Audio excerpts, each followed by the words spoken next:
And he said to them, I tell you the truth, some who are standing here will not taste death before they see the kingdom of God come with power. After 6 days, Jesus took Peter, James, and John with him and led them up a high mountain, where they were all alone. There he was transfigured before them. His clothes became dazzling white, whiter than anyone in the world could bleach them. And there appeared before them Elijah and Moses, who were talking with Jesus. Peter said to Jesus, Rabbi, it is good for us to be here. Let us put up 3 shelters, one for you, one for Moses, and one for Elijah. He did not know what to say. They were so frightened. Then a cloud appeared and enveloped them, and a voice came from the cloud, This is my son, whom I love. Listen to him. Suddenly, when they looked around, they no longer saw anyone with them except Jesus. As they were coming down the mountain, Jesus gave them orders not to tell anyone what they had seen until the Son of Man had risen from the dead. They kept the matter to themselves, discussing what rising from the dead meant. And they asked him, Why do the teachers of the law say that Elijah must come first? Jesus replied, To be sure, Elijah does come first and restores all things. Why then is it written that the Son of Man must suffer much and be rejected? But I tell you, Elijah has come, and they have done to him everything they wished, just as it is written about him. When they came to the other disciples, they saw a large crowd around them and the teachers of the law arguing with them. As soon as all the people saw Jesus, they were overwhelmed with wonder and ran to greet him. What are you arguing with them about? He asked. A man in the crowd answered, Teacher, I brought you my son, who is possessed by a spirit that has robbed him of speech. Whenever it seizes him, it throws him to the ground. He foams at the mouth, gnashes his teeth, and becomes rigid. I asked your disciples to drive out the spirit, but they could not. O unbelieving generation, Jesus replied, How long shall I stay with you? How long shall I put up with you? Bring the boy to me. So they brought him. When the spirit saw Jesus, it immediately threw the boy into a convulsion. He fell to the ground and rolled around, foaming at the mouth. Jesus asked the boy's father, How long has it been like this? From childhood, he answered. It has often thrown him into fire or water to kill him. But if you can do anything, take pity on us and help us. If you can, said Jesus, everything is possible for him who believes. Immediately the boy's father exclaimed, I do believe. Help me overcome my unbelief. When Jesus saw that a crowd was running to the scene, he rebuked the evil spirit.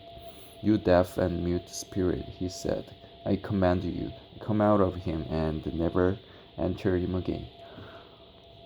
The spirit shrieked, convulsed him violently, and came out. The boy looked so much like a corpse that many said, He's dead. But Jesus took him by the hand and lifted him to his feet, and he stood up. After Jesus had gone indoors, his disciples asked him privately, Why couldn't we drive it out? He replied, This kind can come out only by prayer. They left that place and passed through Galilee. Jesus did not want anyone to know where they were, because he was teaching his disciples. He said to them, The Son of Man is going to be betrayed into the hands of men. They will kill him, and after 3 days he will rise. But they did not understand what he meant and were afraid to ask him about it. They came to Capernaum.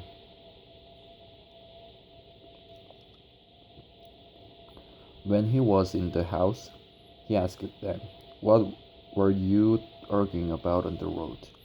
But they kept quiet because on the way they had argued about who was the greatest. Sitting down, Jesus called the 12 and said, "If anyone wants to be first, he must be the very last, and the servant of all." He took a little child and had him stand among them. Taking him in his arms, he said to them, "Whoever welcomes one of these little children in my name welcomes me, and whoever welcomes me does not welcome me, but the one who sent me." "Teacher," said John, "we saw a man driving out demons in your name, and we told him to stop, but because he was not one of us." "Do not stop him," Jesus said.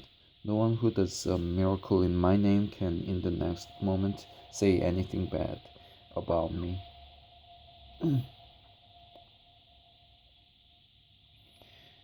For whoever is not against us is for us. I tell you the truth, anyone who gives you a cup of water in my name because you belong to Christ will certainly not lose his reward.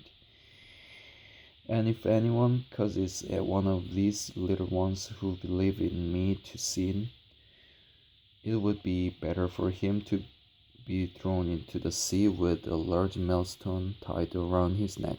If your hand causes you to sin, cut it off. It is better for you to enter your life maimed, maimed, maimed than with two hands to go into hell, where the fire never goes out. And if your foot causes you to sin, cut it off. It is better for you to enter life crippled than to have 2 feet and be thrown into hell.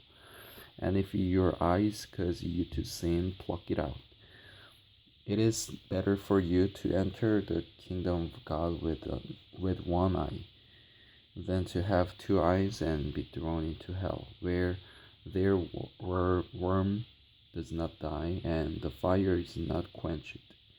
Everyone will be salted with fire.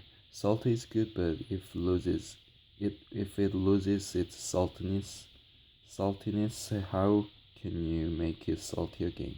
Have salt in yourselves and be at peace with each other.